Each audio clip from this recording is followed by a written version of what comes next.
Hi, everyone. I'm Sarah, and today I'm beyond excited to share with you an incredible story about a woman named Monica. This is a tale of hard work, heartbreak, and an unexpected twist that changed everything. So, grab a cozy drink, settle in, and let's dive into Monica's journey, a story that's sure to tug at your heartstrings and maybe even inspire you. Monica, our protagonist, is 31 years old, a middle manager at a trading company. Her job? It's not glamorous, but it's steady and it pays the bills. For 8 long years, Monica poured her heart and soul into saving every single penny she could. Why? Because she had a dream of owning her own home. A place where she could create her own sanctuary, with her own kitchen, her own living room, her own everything. She imagined hosting friends, decorating the walls with her favorite art, and finally having a space that was truly hers. Now, Monica was still renting a tiny apartment, pinching pennies, when her friend Jessica, a seasoned realtor with a decade of experience, called her up one day. "Monica," Jessica said, her voice brimming with excitement, "I've got something you need to hear about. There's this apartment for sale, and the owners are desperate to move. They're relocating to Texas next month and want it sold fast." Monica's curiosity was piqued, but she's no fool. She knew there had to be a catch. "What's the deal?" she asked. Jessica didn't sugarcoat it. "It's way below market price, like seriously below. But it needs work.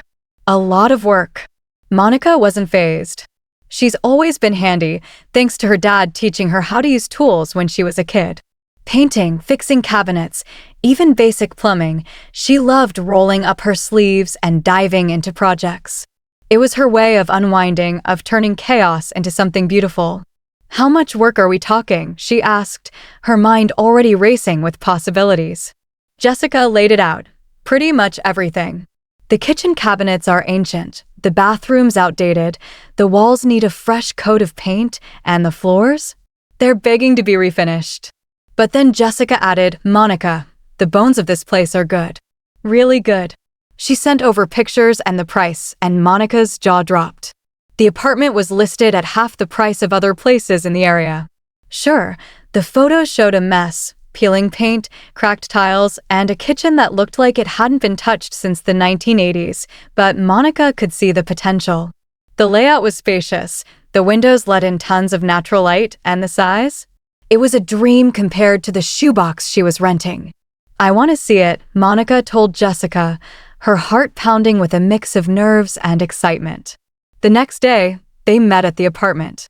It was every bit as rough as Jessica had warned, but it had character, high ceilings, original moldings, and a charm that whispered possibilities.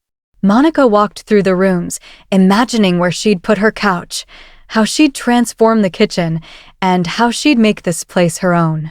"What do you think?" Jessica asked, watching Monica closely. Monica grinned, feeling a spark of determination. "I think I'm crazy, but I want it."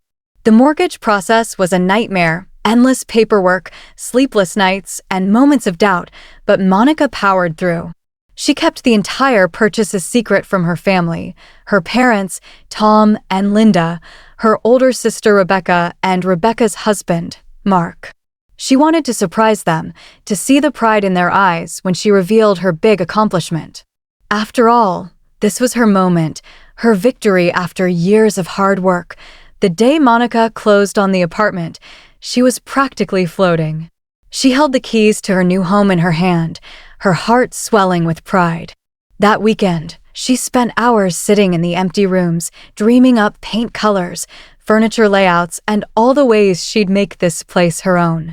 She decided to wait until the following Saturday to share the news with her family. Why Saturday? Because it was the day Rebecca and Mark always went to their parents' house for dinner, a weekly tradition where they played the perfect family. It was the perfect moment for Monica's big announcement. Saturday arrived, and Monica was buzzing with excitement as she drove to her parents' house. She had photos of the apartment on her phone, ready to show off every detail.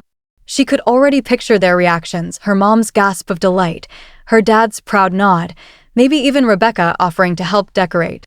Monica walked into her parents' house just as they were finishing the main course.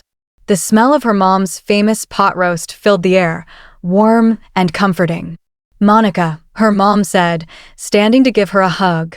"You're just in time for dessert." They sat down for her mom's legendary apple pie, and Monica couldn't hold it in any longer. Her heart was pounding, her smile so wide it hurt. She put down her fork and took a deep breath. "I have something to tell you guys," she said, her voice trembling with excitement. The table went quiet, all eyes on her. "I bought an apartment." Silence. You could hear a pin drop. Her family stared at her like she'd just announced she was moving to Mars. Her mom was the first to react, throwing her hands up in the air. "Monica, why didn't you tell us? Why didn't you warn us about this?" Monica, still smiling, explained, "I wanted to surprise you all. I wanted it to be a big reveal." She pulled out her phone, scrolling to the photos. "Look, here it is. It needs work, but it's got so much potential." She handed the phone to Rebecca, who was sitting closest. Rebecca glanced at the screen and burst out laughing, not a joyful laugh, but a sharp, mocking one. "Oh my God," she said, passing the phone to Mark. "I'm once again convinced that you have absolutely no taste whatsoever. You bought this nonsense." Monica's smile faltered. "What do you mean?" she asked, her voice catching. Her mom took the phone, looked at the pictures, and shook her head. "Monica, honey, you should have taken Rebecca with you to look at apartments. She has an eye for these things." Her dad chimed in, peering over her mom's shoulder. "Well, the apartment's terrible." Mark handed the phone back, smirking. "It's very suitable for you, Monica." The words hit Monica like a punch to the gut. This wasn't how it was supposed to go. They were supposed to be thrilled, proud, supportive. Instead, they were tearing her down, calling her dream a dump. Tears pricked at her eyes, but she refused to let them fall. She sat there for a few more minutes, silent, as her family moved on to other topics like nothing had happened. Finally, she couldn't take it anymore. "I should get going," she said, standing up. "Already?" her mom asked, but her tone was indifferent. "Yeah, I've got stuff to do at home," Monica replied, her voice flat. No one tried to stop her. She drove home in complete silence. No radio, no music, just the sound of her own thoughts. When she got to her new apartment, she sat in the parking lot, staring up at the building, her dream now tainted by their words. Inside, she closed the door, slid to the floor, and let herself break. The tears came hard and fast, like a dam bursting. All those years of saving, all that excitement, all those dreams of her family celebrating with her, crushed in a matter of minutes. "No taste. Terrible apartment. Very suitable for you, Monica." Mark's words echoed in her mind, each one a fresh wound. She cried for an hour, maybe more, until something shifted. Anger replaced the hurt. "You know what?" she said to herself, wiping her eyes. "The hell with them. This is my apartment, bought with my money that I saved for 8 years. They didn't contribute a single penny, didn't help me search, didn't do anything. And they have the nerve to trash my choice." She looked around her empty apartment with fresh eyes. Yes, it needed work, a lot of work, but it was solid. It was hers. And she was going to make it extraordinary. Monica threw herself into renovating her apartment with a fire she didn't know she had. Every day after work, every weekend, she was there, paintbrush in hand, tools scattered around, music blasting to keep her spirits high.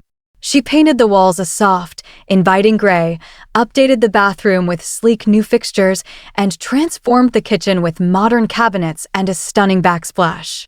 She sanded and refinished the floors until they gleamed, reflecting the sunlight that poured through those big windows she loved.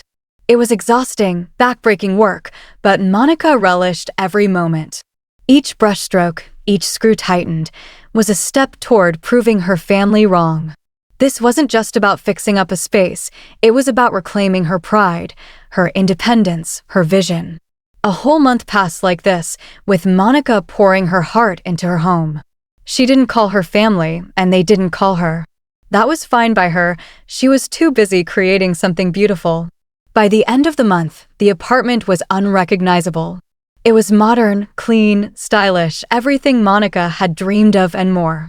She stood in her living room one evening, admiring the final touch-ups, a cozy rug, a sleek coffee table, and a gallery wall of art she'd collected over the years. You know what? She thought, a smile spreading across her face. It's time for a housewarming party. Part of her, a big part, wanted to show her family what she'd accomplished. She wanted them to walk into her transformed apartment and eat their words. Sure, it wasn't the healthiest motivation, but Monica was honest with herself. She was still hurt, still stinging from their dismissal, but they were her family. This was a milestone, and she wanted to share it with them. So, she sent texts to her mom and Rebecca. Hey, I'm having a housewarming party this Saturday at 5 p.m. Hope you can make it. Can't wait to show you what I've done with the place. She included her address and waited. 2 hours later, she got responses. Her mom texted, "We'll be there." Rebecca's message was almost identical. "Sure, we'll come." No excitement, no questions about what to bring, no congratulations on your new place. Just flat, emotionless replies. Monica's heart sank a little, but she pushed it aside. They said they'd come, that was something, right? She also called her grandmother, Grandma Rose, her dad's mom. At 78, Grandma Rose lived just 20 minutes away and had always been Monica's biggest cheerleader. As a kid, Monica spent weekends at Grandma's house, baking cookies, tending her garden, and listening to stories about the family's history. "Grandma, it's Monica," she said, her voice bright. "I have some news. I bought an apartment." "You did?" Grandma Rose's voice lit up. "Oh, honey, that's wonderful. Tell me everything." Monica spent 30 minutes on the phone, describing every detail, the fixer-upper challenges, the renovations, the dreams she had for the space. Grandma asked all the right questions, her excitement infectious. "I'm having a housewarming party this Saturday at 5. Can you come?" Monica asked. "I'd love to come, but I might be a little late," Grandma said. "I have some errands to run that afternoon. Is 7 okay?" "7 is perfect, Grandma," Monica replied, her heart lighter than it had been in weeks. That call with Grandma Rose was a balm to her soul, a reminder that someone in her family truly cared. The week leading up to the housewarming party was a whirlwind. Monica ordered food from her family's favorite Italian restaurant, chicken parmesan for her mom, lasagna for her dad, Caesar salad for Rebecca. She bought wine, desserts, even fresh flowers for the dining table. She cleaned the apartment until it sparkled, every surface gleaming, every detail perfect. She wanted her family to walk in and be blown away, to see that her terrible apartment was now a masterpiece. Saturday arrived, and Monica was a bundle of nerves and excitement. By 4:30 p.m., everything was ready. The food was warming in the oven, the wine was chilled, and the apartment looked like something out of a magazine. She kept checking her phone, glancing out the window, counting down the minutes. 5 p.m. came and went. No one showed up. By 5:30, worry crept in. Maybe they got the address wrong? Maybe there was traffic? She checked her phone again, no messages, no missed calls. By 6 o'clock, her stomach was in knots. She started calling first her mom, then her dad, then Rebecca, then Mark. Every call went straight to voicemail, not even ringing, like their phones were turned off. By 6:30, Monica was pacing, her excitement replaced by a growing sense of dread. They said they'd be here, she whispered to herself. They promised. Then, at exactly 7 p.m., her phone buzzed with a text from her mom. "Hi, Monica. We're having dinner with Rebecca, Mark, and his parents at Chez Lauren right now. It's much more pleasant than being in your terrible apartment. Hope you understand." Monica stared at the message, reading it over and over, each word like a dagger. Chez Lauren was the fancy French restaurant downtown, the kind of place Rebecca always dreamed of but could never afford. Before Monica could process the hurt, another message came in, this time from Rebecca. It was a photo of her family, her mom, dad, Rebecca, Mark, and Mark's parents, sitting around a beautifully set table, all dressed up, smiling, and raising their wine glasses like they were toasting to something wonderful. The caption read, "Family dinner, so much better than expected." Monica felt like the air had been sucked out of the room. The hurt was so deep, so raw, it was like someone had set her heart on fire. She started crying, not the angry tears from a month ago, but a deep, soul-shaking sob that came from a place she didn't even know existed. She was done. Done waiting for their approval, done trying to make them proud, done letting them hurt her. She went to the kitchen, grabbed the cold chicken parmesan she'd bought for her mom, and started eating it straight from the pan. It was her food, her party, her home, and she wasn't going to let it go to waste because her family couldn't be bothered to show up. About 30 minutes later, there was a knock at the door. Monica had completely forgotten that Grandma Rose was coming at 7. She wiped her eyes, took a deep breath, and opened the door. "Grandma," she said, trying to sound normal. "Monica, sweetheart." Grandma Rose beamed, holding a beautifully wrapped gift. "I'm so sorry I'm late. Traffic was a nightmare." She handed Monica the gift. "This is for you, honey, for your new home." Monica unwrapped it to find a stunning crystal vase, heavy, elegant, and clearly expensive. "Grandma, this is beautiful," she said, her voice thick with emotion. "Thank you so much."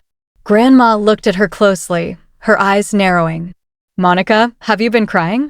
Your eyes are all red." And so, Monica told her everything, the texts, the broken promises, the photo of her family at Chez Lauren, the cruel words about her terrible apartment. By the time she finished, Grandma's face was red with anger, her hands clenched. "I've never seen her so mad," Monica thought. Grandma grabbed her phone like she was about to call someone. "I'm calling your father right now and telling him exactly what I think of this behavior," she said, her voice sharp.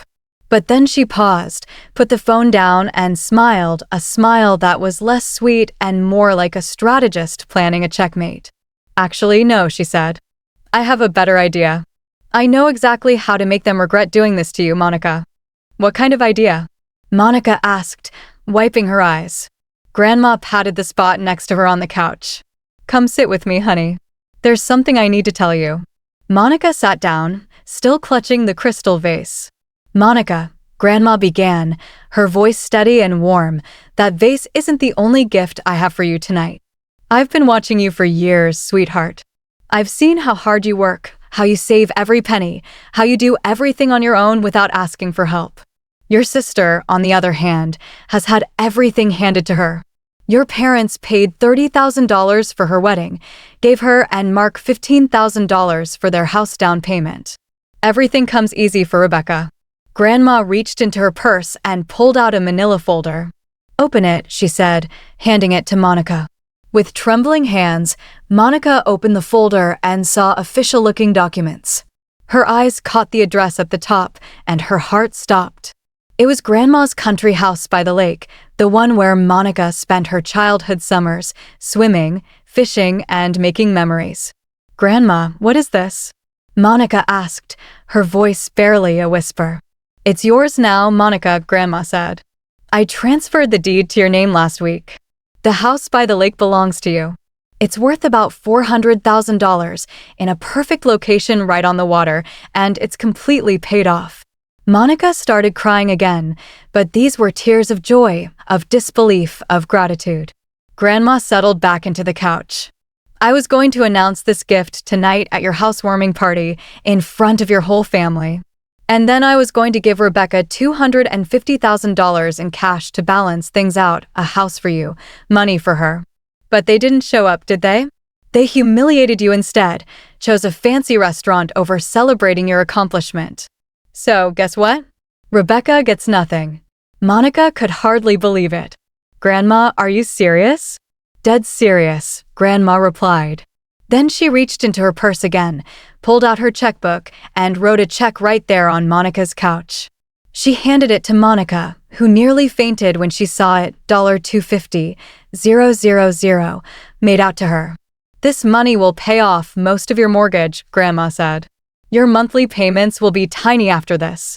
Monica was sobbing now, overwhelmed by Grandma's generosity. "Why are you doing this?" she asked. "Because you deserve it," Grandma said firmly. "Because you've shown me who you really are. Because your family treated you terribly tonight, and I won't stand for it." She stood up, smoothing her skirt. Now, I want you to take a picture of us together, with me holding those house documents." Monica was confused. "Why?" Grandma's smile turned sharp, almost mischievous. "Because your family is about to learn that actions have consequences." Monica took the picture, Grandma holding the house documents, both of them smiling at the camera. She posted it on Instagram and Facebook with the caption, "My amazing grandmother just gave me the most incredible gift, her beautiful country house by the lake. I'm so blessed and grateful." Within minutes, the likes and comments flooded in. Friends from work, college buddies, neighbors, all congratulating her, saying how lucky she was, how beautiful the house must be. "Perfect," Grandma said, glancing at Monica's phone. "Now we wait." She stayed for another hour, and they talked about everything: the lake house, the apartment, Monica's plans for the future. They avoided mentioning the rest of the family, focusing instead on the joy of the moment. When it was time for Grandma to leave, Monica called her a taxi, hugging her tightly at the door. After Grandma left, Monica sat in her apartment, staring at the house documents and the check. It felt like a dream. Just hours ago, she was crying over cold chicken parmesan, feeling like the world's biggest loser. Now, she owned a $400,000 lake house and had enough money to nearly pay off her mortgage. That night, Monica went to bed feeling something she hadn't felt in years: genuine happiness. She slept soundly, her heart full, her future bright. The next morning, Monica woke to her phone ringing incessantly. It was 8 a.m. on a Sunday, and she had 17 missed calls, 17, from her mom, dad, Rebecca, and Mark. She smiled, remembering the Instagram post. She turned her phone to silent, not ready to deal with their drama. But the calls kept coming, followed by a flood of text messages, each one more frantic than the last. Her mom: "Monica, I don't know what you told Grandma Rose, but you need to fix this right now." Rebecca: "You're such a selfish bastard. That house should go to someone with a family." Her dad: "Your grandmother has clearly lost her mind. We're coming over to talk sense into you." Rebecca again: "You probably manipulated an old woman into giving you her house. You should be ashamed." Monica took screenshots of every message, especially the ones where Rebecca called her names, and they insulted Grandma's mental state. The messages got worse as the day went on, calling her manipulative, saying she didn't deserve the house, claiming Grandma was too old to make sound decisions.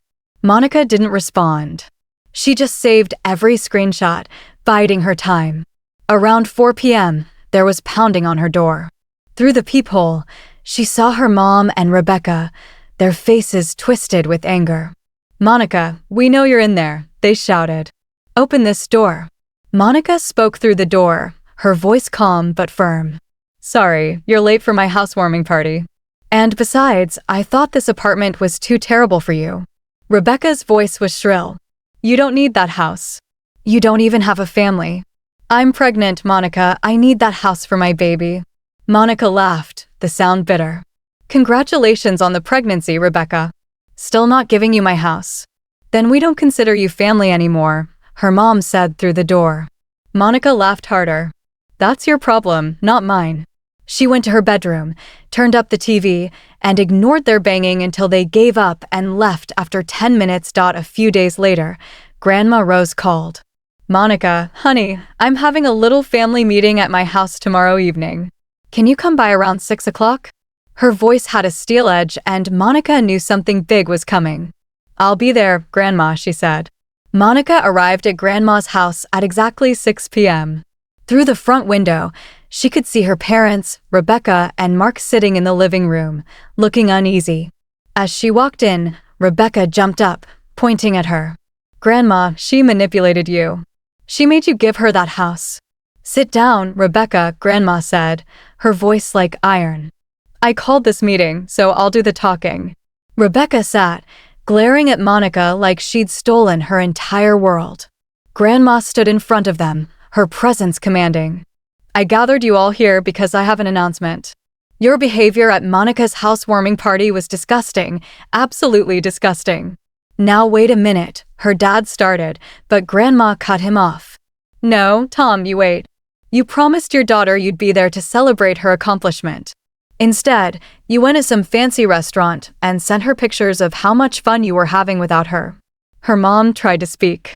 We didn't think. You didn't think, Linda, Grandma snapped. That's exactly right. You didn't think about how cruel that was. She paused, then smiled. As I was telling Monica, I planned to announce her house gift at the housewarming party and give Rebecca $250,000 in cash to balance things out. Rebecca's eyes widened. You were going to give me what? $250,000? Yes, Grandma said. But since you couldn't be bothered to show up and support your sister, you get nothing. This is insane. Rebecca cried, tears streaming down her face. I'm having a baby. It's not fair that she gets everything. Life isn't fair, Rebecca, Grandma said calmly. But it's especially unfair when you treat people badly and expect to be rewarded. Her mom tried again. You can't do this. Rebecca is pregnant. She needs help more than Monica does. Really? Grandma asked, her voice sharp. Did Rebecca save money for 8 years like Monica did? Did she work nights and weekends renovating her place with her own hands? Or did you pay for her wedding and her down payment while Monica got nothing? No one answered. The room was silent. That's what I thought, Grandma said, sitting in her favorite chair. And let me tell you something else. I still have plenty of property and assets left. I could very easily remove certain people from my will completely, people who think it's okay to humiliate and hurt others. The silence was deafening. Her parents and Rebecca looked terrified. I'll be watching all of you very carefully from now on, Grandma continued. And I can change that will anytime I want. Rebecca was sobbing now. This isn't fair. This isn't fair. You know it's not fair? Monica said, speaking up for the first time. Getting texts calling me selfish and manipulative, having Rebecca call me a bastard, having you say Grandma lost her mind just because she was kind to me. She pulled out her phone and showed the screenshots. I saved every single message you sent me, every name you called me, every nasty thing you said about Grandma. Grandma looked at the screenshots, her face hardening. Is this how you spoke about me? Saying I lost my mind? No one answered. Well, then I think my decision about the will just became even easier. The meeting ended with her family leaving in stunned silence, no goodbyes, no apologies. Monica and Grandma stayed for another hour, talking, laughing, and feeling closer than ever. The next week, Monica went to the bank and deposited the $250,000 check. Her mortgage payment dropped from $1,500 a month to just $300. For the first time in years, she could breathe, free from the weight of financial stress. She drove out to the lake house, her first visit in years. It was even more beautiful than she remembered, nestled by the water, surrounded by trees, a place of peace and memories. The first thing she did was change all the locks, ensuring no surprise visits from her family. A few weeks later, her mom called, inviting her to a family dinner to make peace. Monica laughed. We were never a close family, Mom. You're just scared Grandma's going to cut you out of her will. That's not true, her mom protested, but Monica could hear the lie. I'm not interested in fake family dinners, Monica said. You made your choice when you ditched my housewarming party. She hung up and blocked their numbers. These days, Monica talks to Grandma Rose every week. They have dinner together, visit the lake house, and share stories about the family Monica never truly knew. Grandma is the only family she needs. Her parents and Rebecca can keep their fancy restaurant dinners. Monica's done waiting for their approval, done letting them hurt her. Her apartment is beautiful, her lake house is gorgeous, and her mortgage is nearly paid off. Monica did all of this herself, with Grandma's incredible support, and she's prouder than ever of what she's accomplished. Sometimes, the best family is the one that shows up for you. For Monica, that's Grandma Rose. As for the rest of them, that's their loss, not hers. Please feel free to comment below if you liked this. Remember to like and subscribers for more.